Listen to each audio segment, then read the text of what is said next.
नमस्कार दोस्तों, मैं सचिन आप सारे लोगों का स्वागत करता हूं इस अपने ऑनलाइन प्लेटफॉर्म पे।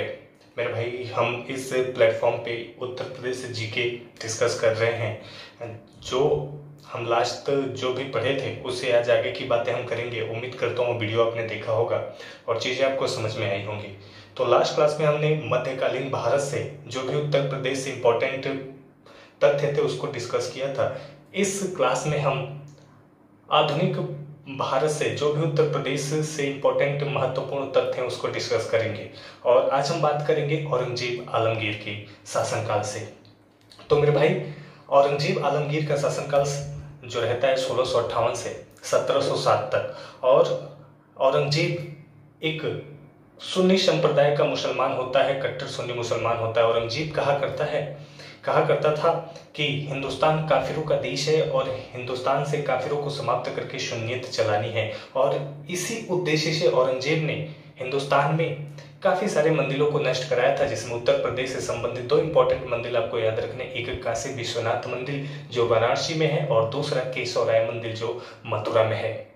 इसके अलावा आप याद रखेंगे कि औरंगजेब के ही शासनकाल में राजा राम जाट के नेतृत्व में आगरा के आरामबाग में स्थित अकबर के मकबरे पे आक्रमण हुआ। और जाटों ने अकबर के मकबरे को खोद के जो भी इंपॉर्टेंट महत्वपूर्ण सामग्री, जो भी धन थे, जो भी हीरे जवाहरात उसके मकबरे में थे, उसको लूट लिया और अकबर की अस्थियों को उसके मकबरे से निकाल के जला दिया गया। तो आपसे क्वेश्चन पूछता है कि वो कौन सा मुगल बादशाह था जिसको पहले दफनाया गया और बाद में जलाया गया? तो दैट वाज अकबर। उसके बाद मेरे भाई 1707 में जैसे ही औरंगजेब की मृत्यु हुई, वैसे ही धीरे धीरे डिक्लाइन ऑफ मुगल शुरू हो गया। क्योंकि डिक्लाइन ऑफ मुगल शुरू होने के पीछे कई सारे कारण थे, मुगलों का पतन होने के पीछे कई सारे कारण थे। क्योंकि मेरे दोस्तों, औरंगजेब के शासनकाल में औरंगजेब का जो विस्तृत साम्राज्य हिंदुस्तान से लेकर काबुल कंदहार तक 21 सूबों में बटा था। और उसके मरने के बाद सारे के सारे अय्यूब के शासक उत्तराधिकारी के रूप में शासन किए और इतने बड़े विस्तृत साम्राज्य को संभाल नहीं सके, जिसके कारण मुगलों का धीरे धीरे पतन होने लगा। इसके अलावा अंग्रेजों का भारत में आगमन हुआ और इधर मुगलों का पतन शुरू हुआ, उधर अंग्रेजों का वर्चस्व भारत में बढ़ने लगा। लेकिन इस पीरियड में उत्तर प्रदेश से इंपॉर्टेंट क्या घटना हुई? तो उत्तर प्रदेश से इंपॉर्टेंट महत्वपूर्ण घटना ये थी कि धीरे धीरे करके कुछ प्रांत, कुछ सूबे मुगलों से स्वतंत्र होने लगे, जिसमें उत्तर प्रदेश का अवध वाला क्षेत्र था जिसकी राजधानी फैजाबाद और लखनऊ हुआ करती थी। उसके बाद बुंदेलखंड, उसके बाद रुहेलखंड और उसके बाद हम सब जानते हैं फर्रुखाबाद वाला क्षेत्र था जो औरंगजेब से या मुगलों से स्वतंत्र हुआ। तो आज की कहानी में इन सारे तथ्यों को हम डिस्कस करेंगे। तो आइए हम बात करते हैं आधुनिक काल। आधुनिक काल, और जिसमें हम बात करेंगे औरंगजेब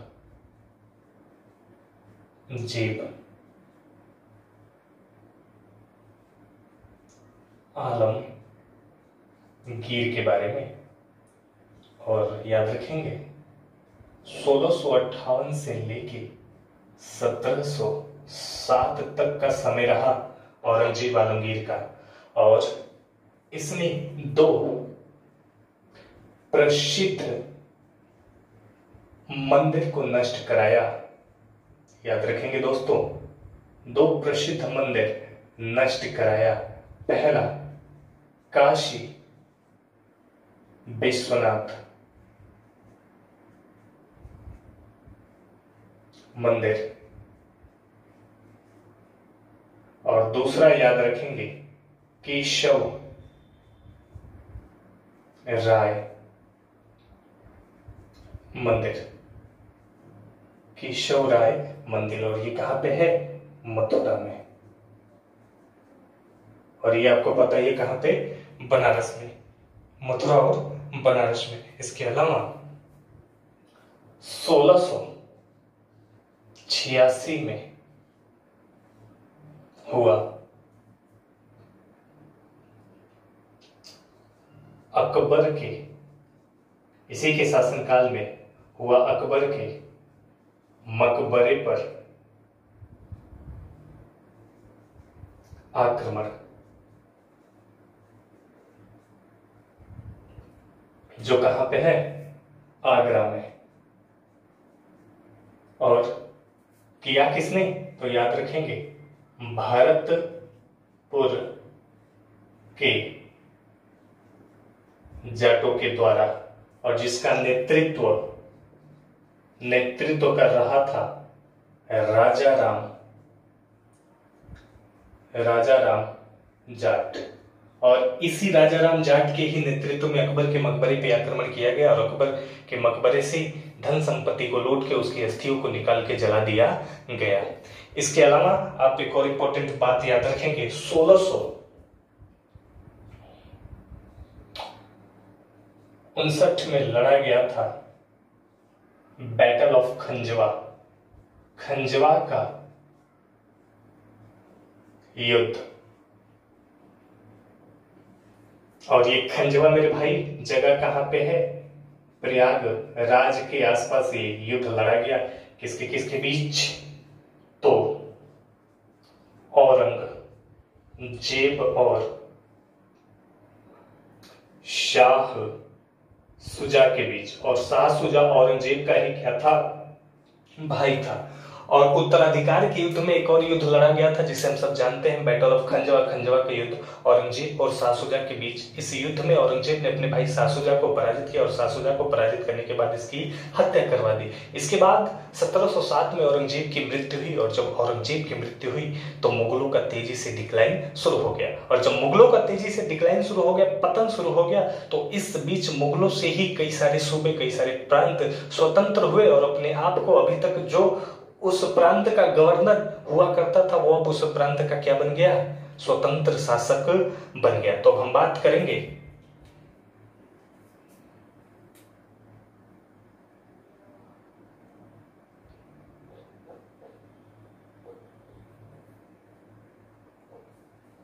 आधुनिक भारत में।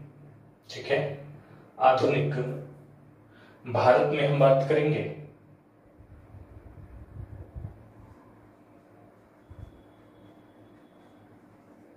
और यहीं से शुरू होता है क्या? आधुनिक, औरंगजेब की मृत्यु के बाद ही शुरू होता है आधुनिक भारत, मॉडर्न इंडिया, जिसका समय रहेगा 1707 से पहला पीरियड रहता है 1857। ठीक है, जिसमें हम बात करेंगे डिक्लाइन ऑफ मुगल। तो याद रखेंगे औरंगजेब की मृत्यु के बाद, after the death of Aurangzeb की मृत्यु के बाद मुगलों से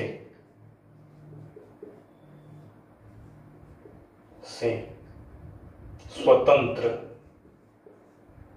सूबे, मुगलों से स्वतंत्र सूबे। अब हम बात करेंगे औरंगजेब की मृत्यु के बाद मुगलों से कौन कौन से स्वतंत्र सूबे हुए, और जिसमें सबसे पहले हम बात करेंगे अवध के बारे में। तो याद रखेंगे अवध। और अवध का प्रथम नवाब, याद रखिएगा मेरे भाई, शहादत अली खान हुआ, और जिसका वास्तविक नाम बुरहान उल मुल्क हुआ करता था। एक मिनट, जिसका वास्तविक नाम बुरहान उल मुल्क था। याद रखेंगे, अभी तक ये अवध का सूबेदार हुआ करता था, लेकिन जैसे ही औरंगजेब की मृत्यु हुई वैसे इसने अवध को स्वतंत्र घोषित किया और वो अवध का प्रथम नवाब बन गया। यानी कहने का तात्पर्य अभी तक केवल गवर्नर था, मुगलों के अधीन था, लेकिन जैसे ही औरंगजेब की मृत्यु हुई तेजी से डिक्लाइन आया और इसने इसी बात का फायदा उठा के अपने आप को स्वतंत्र शासक घोषित किया। और याद रखेंगे अवध की प्रथम राजधानी, the first capital of Awadh, प्रथम राजधानी फैजाबाद हुआ करती थी। और अगर आपसे सेकंड कैपिटल पूछे, सेकंड कैपिटल पूछे तो याद रखेंगे लखनऊ। दूसरी राजधानी हुआ करती थी लखनऊ। इसके बाद मेरे भाई याद रखेंगे कि अवध का एक और नवाब हुआ जिसका नाम था सुजाउद्दौला। ठीक है, अवध का एक और नवाब हुआ करता था जिसका नाम था सुजाउद्दौला।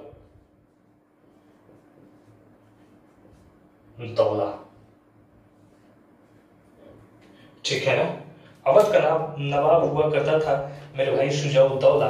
और याद रखेंगे सुजाउद्दौला के ही शासनकाल में लड़ा गया 1764 में बैटल ऑफ बक्सर, बक्सर का युद्ध। और ये बक्सर का युद्ध लड़ा गया किसके किसके बीच में? तो हमारी तरफ से यानी भारत की तरफ से मुगल बादशाह शाह आलम द्वितीय था, मीर कासिम बंगाल से था, और सुजाउद्दौला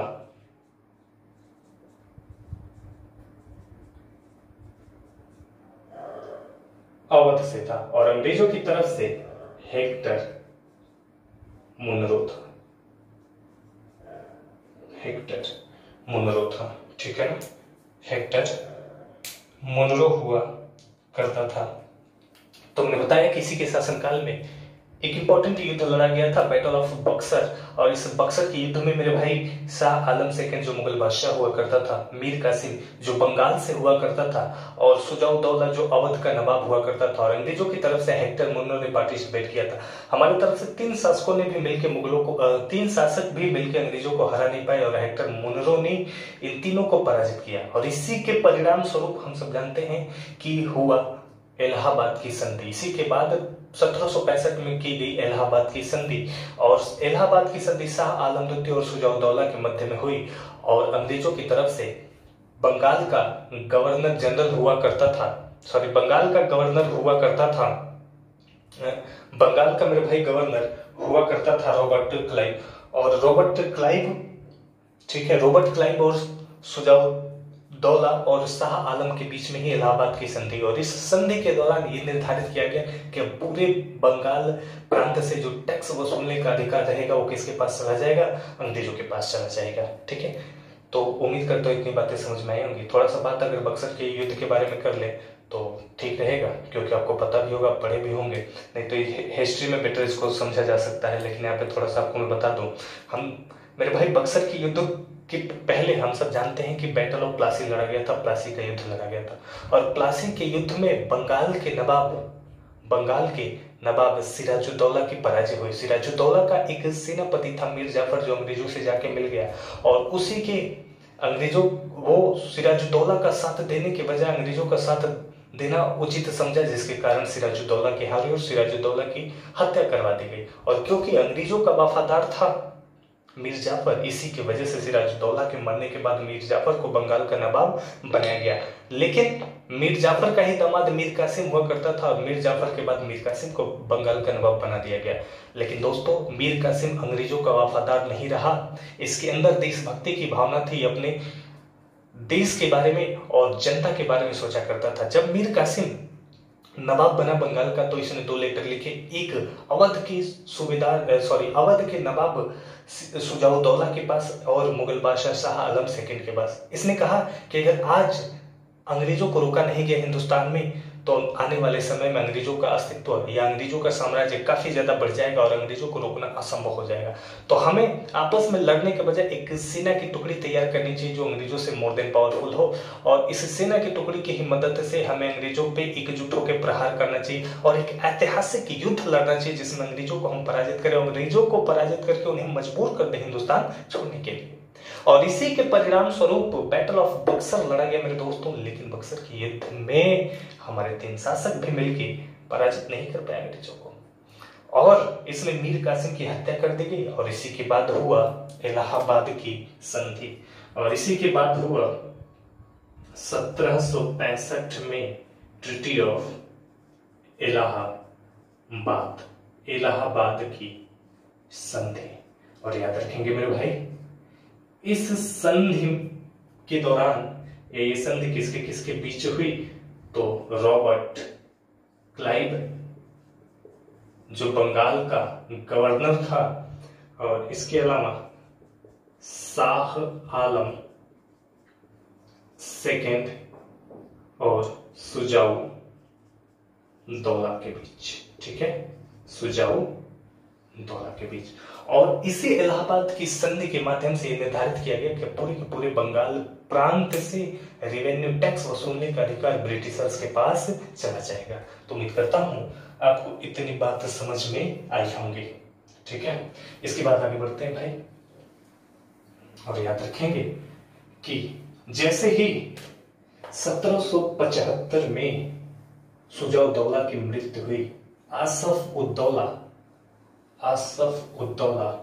नवाब बना। ठीक है,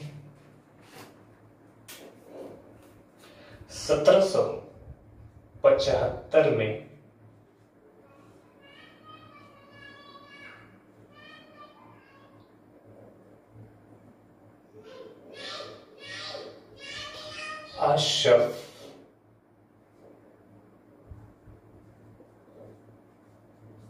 आशफ उद्दौला नवाब बना।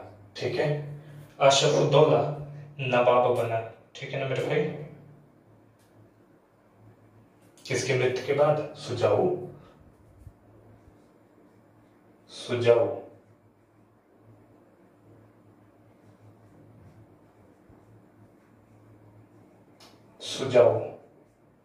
दौला की मृत्यु के बाद। कहां का, तो अवध का नवाब बना। और याद रखेंगे अशफउद्दौला के ही शासनकाल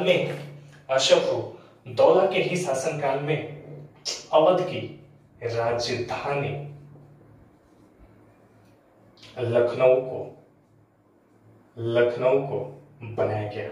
और याद रखेंगे इसने मुहर्रम मनाने के लिए लखनऊ में बड़ा इमाम बाड़ा का निर्माण कराया। और आप सब जानते हैं कि मुहर्रम मनाता कौन है, तो शिया मुस्लिम मनाते हैं, और ये शिया संप्रदाय का हुआ करता था। और इसने बड़ा इमामबाड़े का निर्माण कराया। ठीक है ना, मुहर्रम मनाने के लिए लखनऊ में। और याद रखेंगे इसकी खासियत क्या है, तो इसमें स्तंभों का प्रयोग नहीं किया गया, स्तंभों का प्रयोग नहीं किया गया है। ठीक है ना, तो मुहर्रम मनाने के लिए इसने बड़ा इमामबाड़े का निर्माण कराया। और कब, तो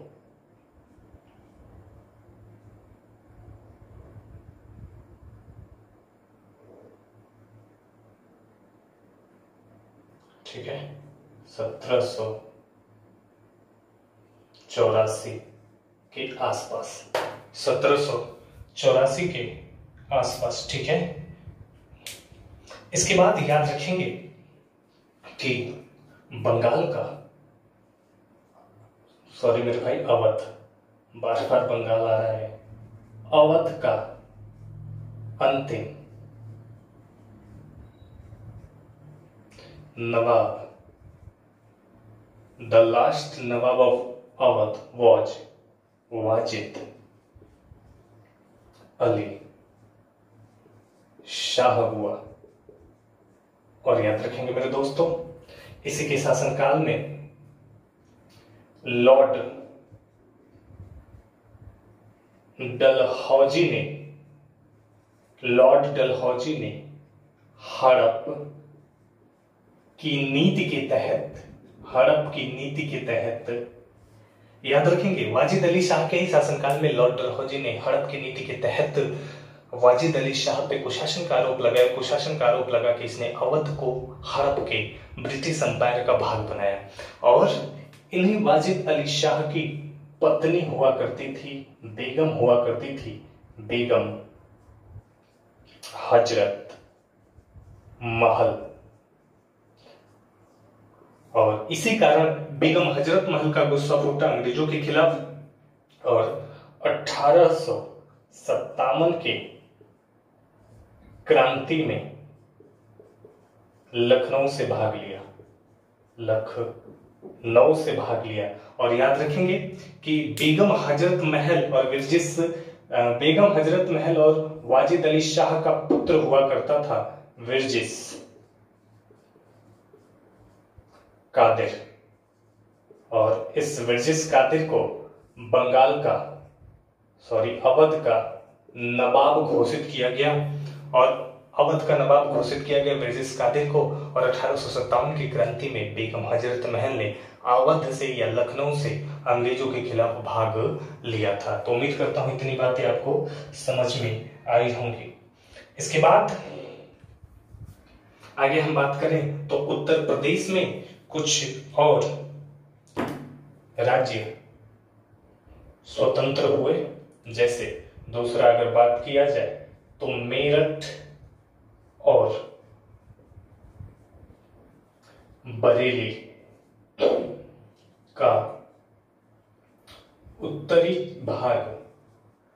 उत्तरी भाग स्वतंत्र कराया, स्वतंत्र हुआ।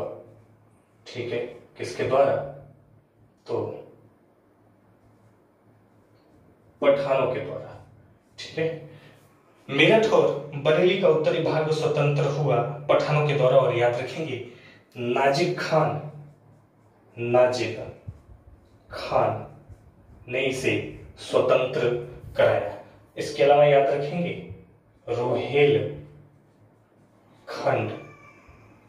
रोहेल खंड को भी स्वतंत्र कराया गया। किसके द्वारा? रोहेल खंड शासकों के द्वारा। ठीक है, रोहेलखंड शासकों के द्वारा। और याद रखेंगे इनका शासक अली मोहम्मद खान था, या अली मोहम्मद खान ने मुगलों से रोहेलखंड को स्वतंत्र कराया। इसके अलावा याद रखेंगे मेरे भाई कि बुंदेलखंड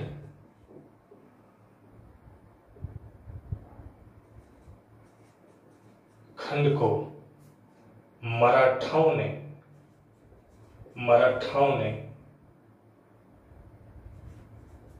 स्वतंत्र कराया। ठीक है, बुंदेलखंड को मराठाओं ने स्वतंत्र कराया। और याद रखेंगे फर्रुखाबाद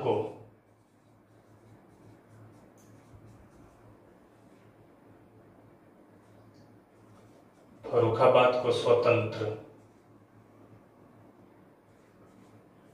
कराया बंगस पठानों ने, जिसका शासक हुआ करता था बंगस पठानों ने स्वतंत्र कराया। ठीक है, जिसका शासक हुआ करता था मोहम्मद खान। तो ये सारे के सारे जो क्षेत्र थे उत्तर प्रदेश के, ये औरंगजेब की मृत्यु के बाद मेरठ और बरेली को स्वतंत्र पठानों ने कराया, रोहेलखंड शासकों ने स्वतंत्र करा लिया, बुंदेलखंड को मराठाओं ने और फर्रुखाबाद को बंगस पठानों ने स्वतंत्र कराया। और अवध को, मैंने जैसा बताया कि अवध को भी स्वतंत्र घोषित करा लिया गया था। तो ये उत्तर प्रदेश के वो पार्ट थे जिसको औरंगजेब की मृत्यु के बाद स्वतंत्र कराया गया मुगलों से। ठीक है, इसके बाद आगे बढ़े मेरे भाई, तो हम बात करें, इसके बाद हम बात करें 1857 की क्रांति। क्योंकि हम सब जानते हैं कि धीरे धीरे मुगलों का पतन तेजी से होना शुरू हुआ और मुगलों के पतन के कारण अंग्रेजों का साम्राज्य या अंग्रेजों का अस्तित्व भारत में बढ़ता गया। और इसी के बाद हम सब जानते हैं कि एक इंपॉर्टेंट घटना हुई 1857 की क्रांति। और याद रखेंगे इसकी प्रथम घटना मानी जाती है 29, इसकी प्रथम घटना मानी जाती है दोस्तों 29 मार्च 1857 को। और याद रखेंगे एक व्यक्ति हुआ करते थे जिनका नाम था मंगल पांडे। और इन मंगल पांडे जो बलिया उत्तर प्रदेश के हुआ करते थे और जो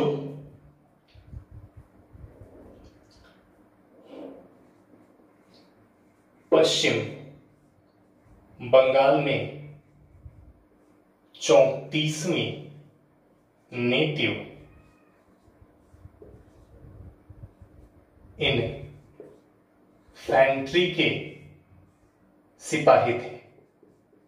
और हम सब जानते हैं कि अंग्रेजों ने अपनी आर्मी में सुधार करने के लिए एक आधुनिक किस्म का हथियार का प्रयोग किया जिसका नाम था इनफील्ड राइफल। और उस इनफील्ड राइफल में जो कारतूस लगे होते थे उन कारतूस की जो खोल बनी थी गाय और सूअर की चर्बी की बनी थी। और इसी गाय और सूअर की चर्बी का प्रयोग करने से हमारे भारतीय सैनिकों ने मना कर दिया, जिसका सबसे पहले विरोध किया मंगल पांडे ने। और वो विरोध कब हुआ? 29 मार्च 1857 को मंगल पांडे ने विरोध किया, जो पश्चिम बंगाल में 34वीं नेटिव इन्फेंट्री के सैनिक हुआ करते थे। और ये इनका जन्म कहां पे हुआ था? बलिया उत्तर प्रदेश में। और हम सब जानते हैं मेरे भाई कि 8 अप्रैल 1857 को इनको फांसी दे दी गई थी। मंगल पांडे को फांसी दे दी गई थी। इसके बाद जो अगली इंपॉर्टेंट घटना हुई 10 मई 1857 को,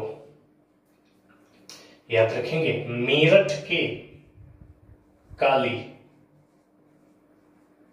पलटन से कदम सिंह के नेतृत्व में 10 मई 1857 को अगली इंपॉर्टेंट घटना हुई मेरठ के काली पलटन से कदम सिंह के नेतृत्व में। और कदम सिंह ने अंग्रेजों के खिलाफ विद्रोह किया और 10 मई को ही हाथों में मसाल लेके आधी रात को ही निकल पड़े। और 11 मई अगली सुबह ये पहुंचे दिल्ली के लाल किले में। और दिल्ली के लाल किले में पहुंच के इन्होंने इस क्रांति का ही नेता घोषित किया किसे? अंतिम मुगल बादशाह बहादुर शाह जफर को इस क्रांति का नेता घोषित किया गया। और आप याद रखेंगे कि 12 मई 1857 को बहादुर शाह जफर को लेफ्टिनेंट हडसन और लेफ्टिनेंट निकोलसन के द्वारा हुमायूं के मकबरे से गिरफ्तार करके और इन पे मुकदमा चलाया गया और इनको बर्मा के रंगून भिजवा दिया गया। इसके अलावा मेरे भाई दूसरी बात याद रखेंगे कि कुछ उत्तर प्रदेश के इंपॉर्टेंट प्लेसों से विद्रोह हुए। जैसे अगर बात किया जाए मेरठ से, तो आप सब जानते हैं अंग्रेजों के खिलाफ विद्रोह किया मेरठ से कदम सिंह ने। उसके बाद झांसी से रानी लक्ष्मी बाई। इसके अलावा याद रखेंगे कानपुर से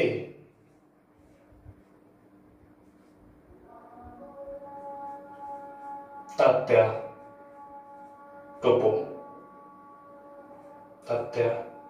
टोपे, ठीक है, कानपुर से तात्या टोपे और नाना साहब। और याद रखेंगे तात्या टोपे का वास्तविक नाम क्या था? रामचंद्र पांडुरंगा। और नाना साहब का वास्तविक नाम धोंदू पंत था। इसके अलावा लखनऊ से हजरत महल, ठीक है, लखनऊ से बेगम हजरत महल।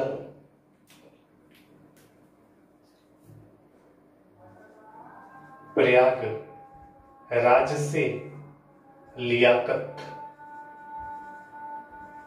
अली,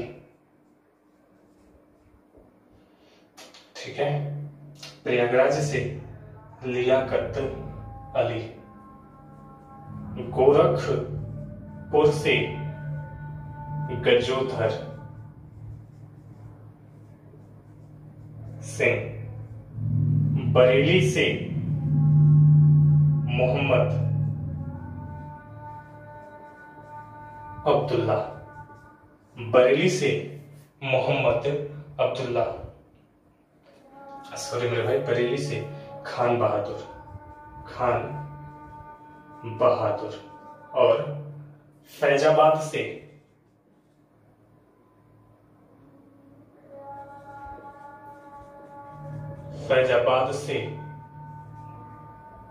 मोहम्मद अब्दुल्ला। ठीक है, फैजाबाद से मोहम्मद अब्दुल्ला। और एक प्लेस याद रखेंगे, मथुरा से देवी सिंह।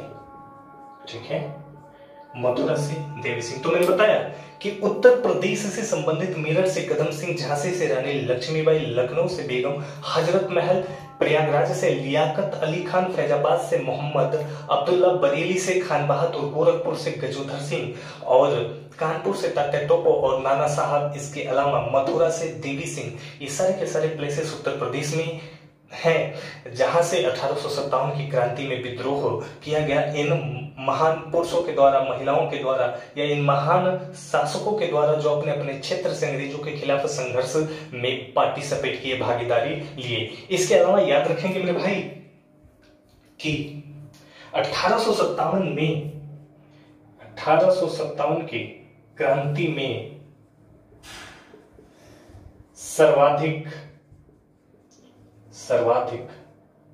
सैनिक कहां से भाग लिए थे? तो अवध से। सर्वाधिक सैनिक 1857 की क्रांति में सर्वाधिक सैनिक अवध से भाग लिए थे। और याद रखिएगा, ये लोअर पीसीएस 2015 का क्वेश्चन भी है कि उत्तर प्रदेश के किस जगह से 1857 की क्रांति में सर्वाधिक सेना ने भाग लिया था, सर्वाधिक सैनिकों ने पार्टिसिपेट किया था। और एक और बात याद रखेंगे कि प्रसिद्ध उर्दू शायर हुए हैं मिर्जा गालिब। ठीक है, उर्दू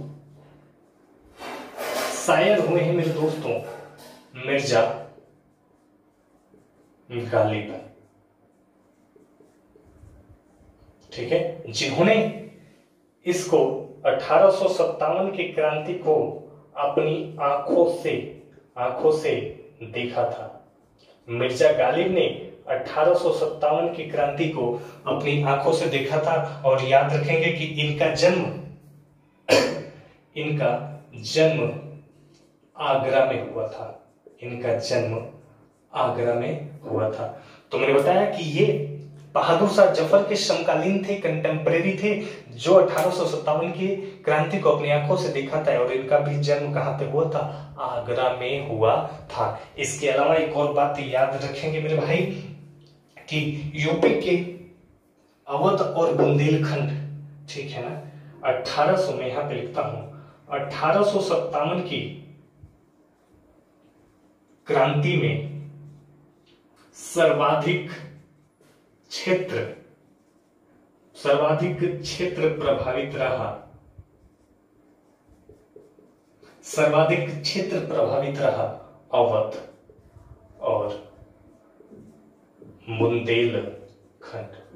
ठीक है, सर्वाधिक क्षेत्र जो उत्तर प्रदेश का प्रभावित रहा अवध और बुंदेलखंड वाला क्षेत्र सबसे ज्यादा प्रभावित रहा 1857 की क्रांति में। तो उम्मीद करता हूं मेरे भाई ये सारी की सारी बातें आपको समझ में आई होंगी। तो एक बार मैं रिपीट करता हूं, मैंने क्या पढ़ाया। मैंने बताया कि उत्तर प्रदेश के आगरा में जन्मे मिर्जा गालिब जो प्रसिद्ध उर्दू शायर हुआ करते थे, जो इस 1857 की घटना को अपनी आंखों से देखा था। इसके अलावा मैंने बताया कि अवध से सर्वाधिक सैनिकों ने पार्टिसिपेट किया था 1857 की क्रांति में। और 1857 की क्रांति में बुंदेलखंड और अवध वाला जो क्षेत्र था उत्तर प्रदेश का, ये सर्वाधिक प्रभावित रहा था। तो उम्मीद करता हूं इतनी बातें आपको समझ में आई होंगी। मेरे दोस्तों, मैं इस प्लेटफॉर्म पे जो करंट अफेयर है वो कल से मैं स्टार्ट कर रहा हूं और कंटिन्यू आपको मैं करंट अफेयर की एक वीडियो प्रोवाइड करा दूंगा और ठीक ठाक लेवल का वीडियो रहेगा।